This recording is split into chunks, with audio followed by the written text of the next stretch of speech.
It's Chris again with another video trail tour. Today I'm at the Deep Creek Lake State Park and I'll be doing some of the trails here. I think my plan today is we're here down at the entrance to the campground. There's right beyond that truck there is where the lake is. There's kind of the lake management office here. Right through the trees there is the campground management building. So what we're gonna do is head up the trail here on Indian Turnip Trail, Orange Trail. We're gonna head up to here, hit the Blue Trail, make sure to hit the overlook. That's a big goal of today. Then come down here and go by the Brant Mine, come back and come back down here. So there's some other trails. This is actually here. I won't be doing this section today. So honestly, it's great for mountain biking and that lets you add a good bit of extra mileage, but not especially exciting for hiking.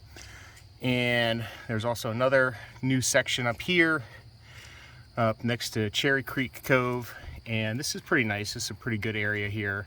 Again, good for mountain biking, but some cool rock formations and stuff to hike around in there. But we're gonna kind of focus in here.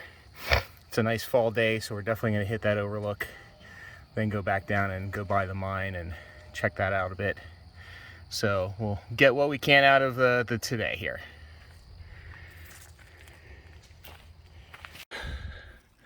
Okay, we're just a bit of the way in here on the Orange Trail. One of the first interesting little items, maybe of just interest to me, but throughout the trail there's kind of these little rocky, like rock slides almost, and I like to envision that they came from the time of the glaciers, when glaciers were covering the mountain here and pushed all these rocks down the hill. So there's a couple of these. They're kind of interesting. And then the builders who renovated this trail in the last few years have also kind of put in some of these almost paved little areas for mountain bikers so that there's not too much erosion and the bikes have a nice smooth surface over some of these rougher areas. But just want to give you an idea of kind of the terrain, surface, that kind of thing of this part of the trail. We're generally following a contour line along the base of the mountain. We're eventually going to end up at the top. But for right now, this part of the trail just kind of fairly level and not a big incline until we get to the Blue Trail, which is really where we start the climb. But for right now, and I am running a good bit of this, or at least trotting. Trail trotting is what I call my pace, but that's kind of why I'm out of breath. That's the excuse I'll tell you all anyway. But very pleasant, nice area in here. Surface is pretty good. It's pretty packed down most of the time. You'll have the roots and the rocks in there too, but State does a pretty good job of keeping it clear and keeping it passable. We're about a little less than a mile in. Got our first intersection here. We're going to be taking this left to the Overlook Trail, going straight. You go across this little bridge, and that would kind of take you over to the eastern part of the trails. That's where I kind of said they're nice, they're good for biking, but not very scenic for hiking. But there's this nice bridge. This is one of the few areas that are going to have running water when it's been raining, so that's why there's a pretty substantial bridge here. We got, I don't know what it is, but another one of these glacial rock slides is what I call them. And yeah, if you kept going that way, we're gonna end up, either trail ends up on top of the mountain. It's just a matter of kind of where along the ridge. And yeah, I'm taking the blue trail, make sure we hit that overlook, get the nice view, and then get back down. So you can see we're already starting to get into a nice climb here. And you can also start to see some of these kind of interlaced rock areas that the contractor, it was Appalachian Dirt, did for these trails about 3 or 4 years ago. Kind of a joint effort of the state park and Garrett Trails. Really revamped this whole trail system. It was quite underutilized, not that great before, just a lot of very steep, kind of poorly planned out trail layouts.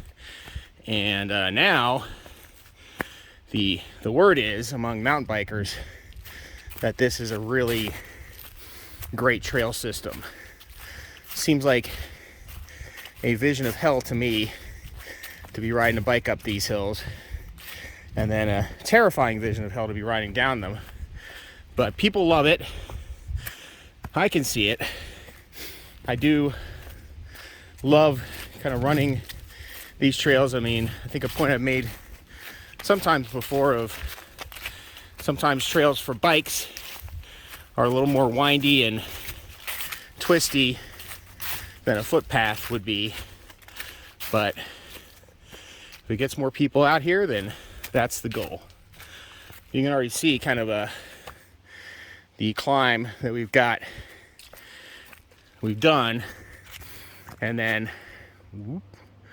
the climb we've got to keep going on. So I'm gonna save my breath unless there's something amazing and meet you all at the top.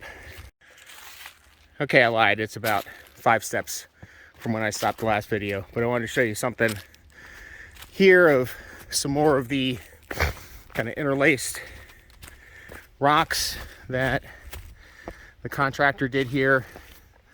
I thought I was coming up on a switchback, so I wanted to show you that too. This might be one here, I hope. Yeah, so here's the switchback, and then there's the trail surface. So it's not really a issue here, but I just want to highlight the importance of not shortcutting a switchback. So you can see the trails up there, trails down here. It may be tempting to just say, oh, I can just shortcut that, but that makes erosion problems, all those kind of deals. So if at all possible, you should use the full switchback and go up the trail that way. End of public service announcement. Well, any excuse to take a break, but I just finished a little section of, still on the blue trail here, still on this switchback section. And this probably won't be as exciting as that last section, but either by chance or design, or probably a little bit of both, the trail has some really nice kind of dips and hills that I bet would be really fun on a bike. It's actually pretty fun to run. So I'm just going to shut up and try and run this a little bit and see if you get the idea here. We're going to go down here and come back up. Get a little bit of a flat level, and then up the hill. So, like I said before, I thought to do the video, the section that was behind me was a little bit more roller coastery, but hopefully you get the idea. Uh-oh, what's that?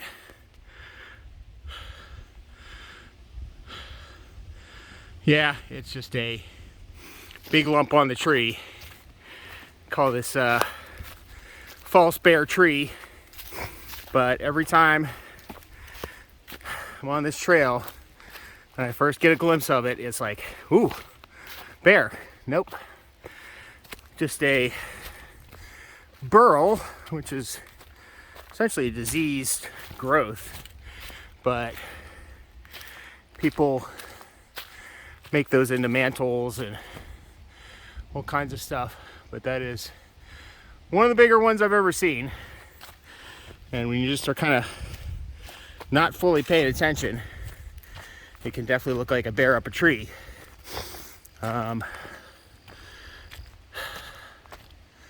So we're getting near the top. I think just one more switchback to go.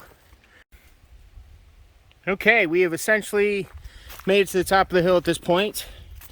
We are still on the blue trail. We're intersecting where the power lines come up. So there's a kind of right away cut through here. This used to be kind of a prime way to get up and down. We really started that trailhead.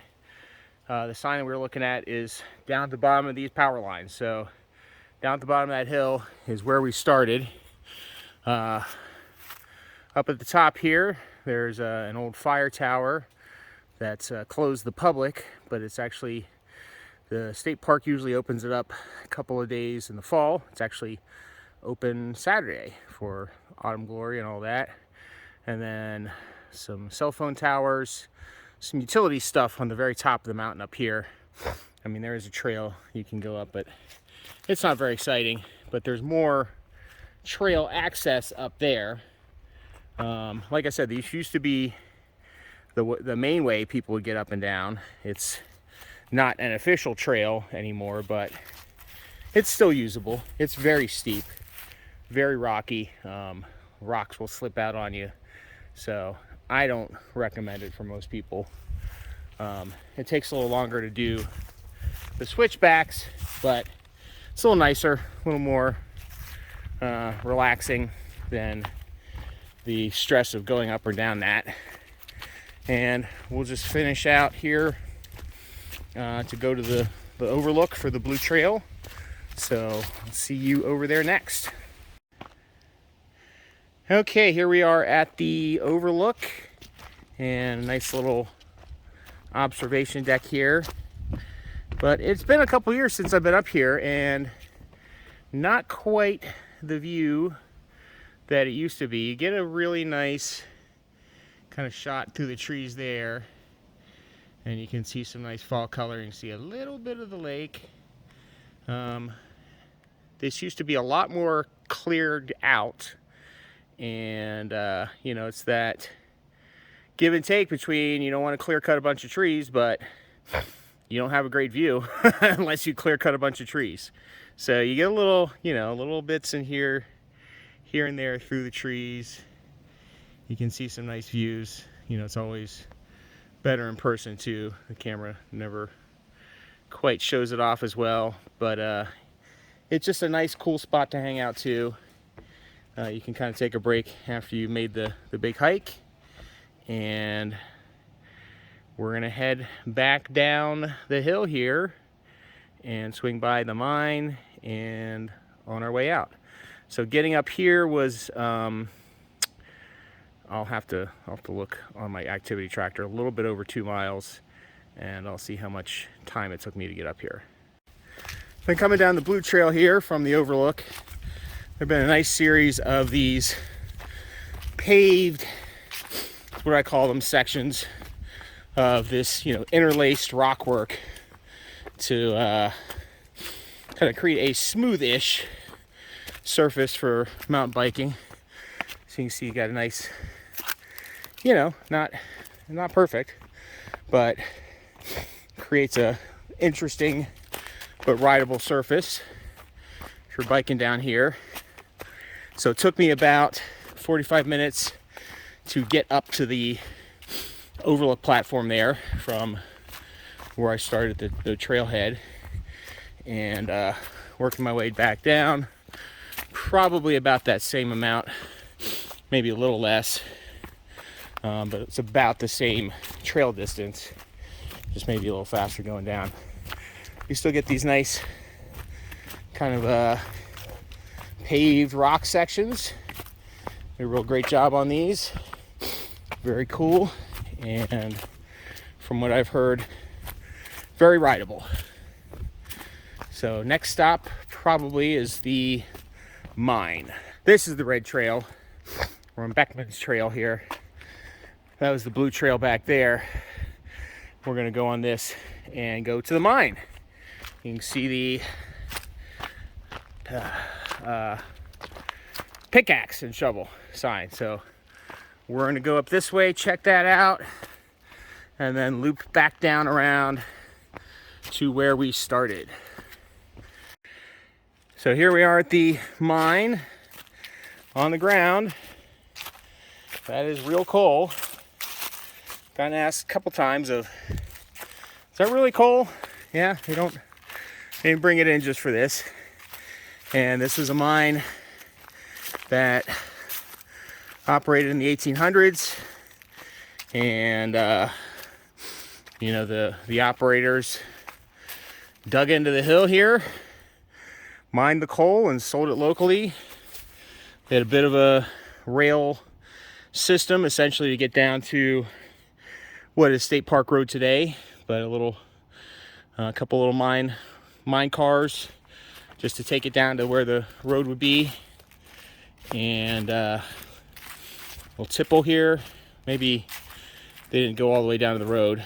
I'm not sure what of this is original and what has kind of been rebuilt, but this would be where you'd wheel the cart out to a certain point and then dump it out onto you know, like your wagon or whatever was going to take it further to your customers.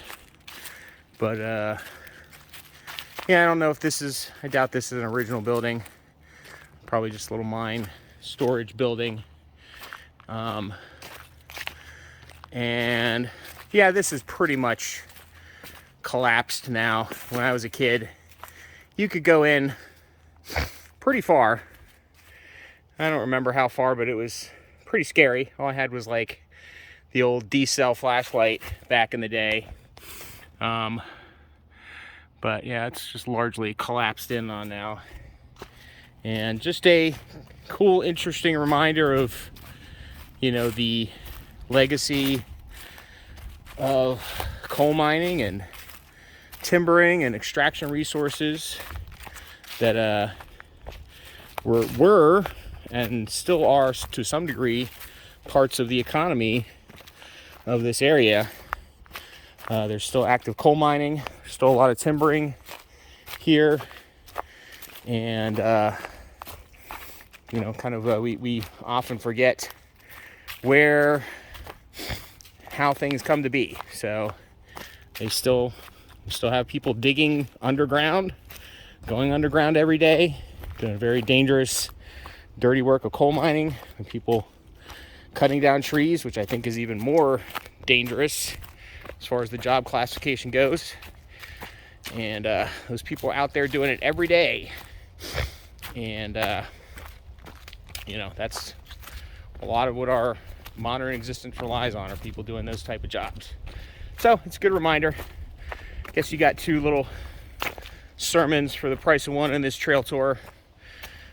I'll try and refrain from a third, but I always like that little mine. It's a very visual way to see what it was like. It's very low tech, digging a hole in the side of the ground, on the side of the hill, and taking what's out and selling it.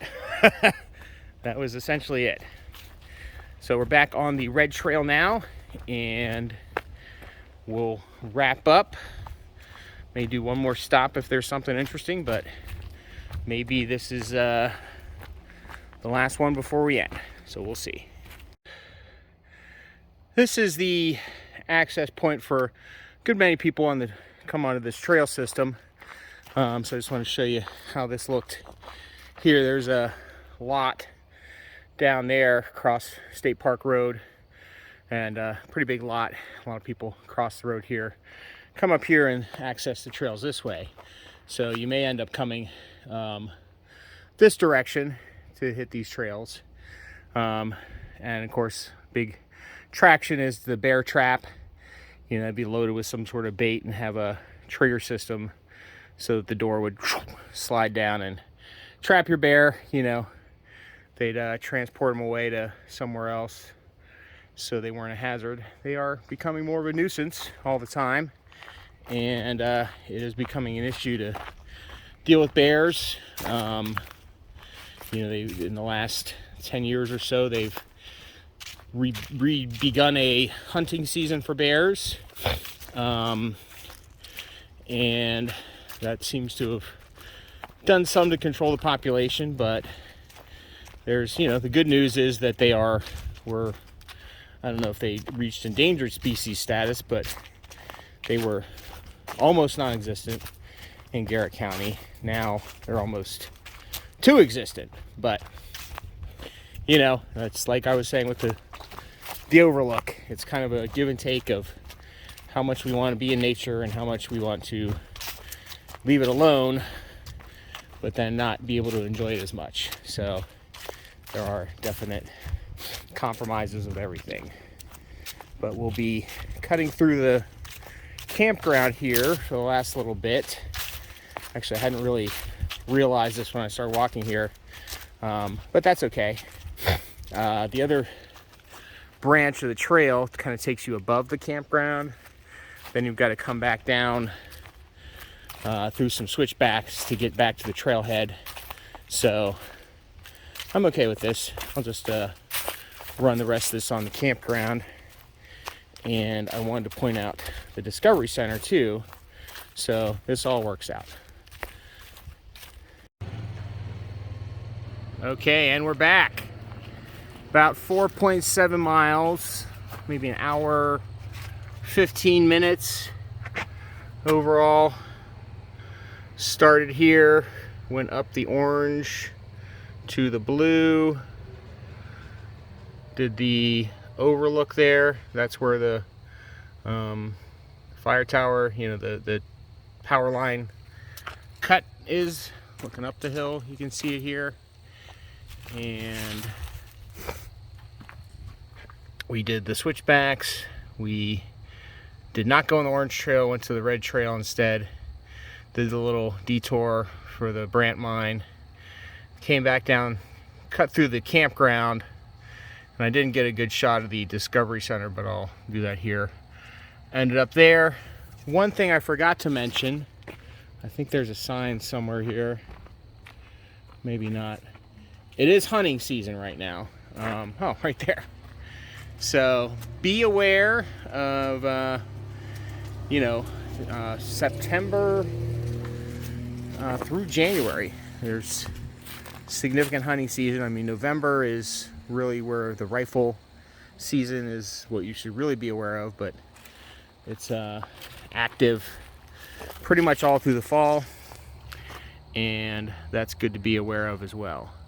So great time to go for this hike. It's a very nice looking at the foliage. The overlook wasn't quite what it used to be back in the day, but still a couple of nice little glimpses through the trees. You could see the lake, some foliage, and that is it. So I'll do a little addendum at the end about the Discovery Center, but until we meet again, see you out and about on the trails. And as promised, I just want to give a quick little shout out, I guess, to the Discovery Center. This is right down the hill so right over there is the camp office, right through those trees, that campground right in there. So it's all centrally located. It's just with the tree cover, you can't see it from the trails. And so the Discovery Center, great spot for history, natural history. So if you were interested in learning more about the mine I visited, there's more information there. Lots of great interactive nature exhibits, stuff you can touch and feel and look at and all that kind of stuff. They have a lot of great live action interpretive stuff with rangers, where they bring out all the creepy crawlies for kids to play with. And just because the view at the top was kind of disappointing, let's see if we can get a decent shot here on the lakefront to make up for it. It is pretty nice, turning into a pretty nice fall as far as the leaves go. So it'd be a shame not to try and get a good shot of that here.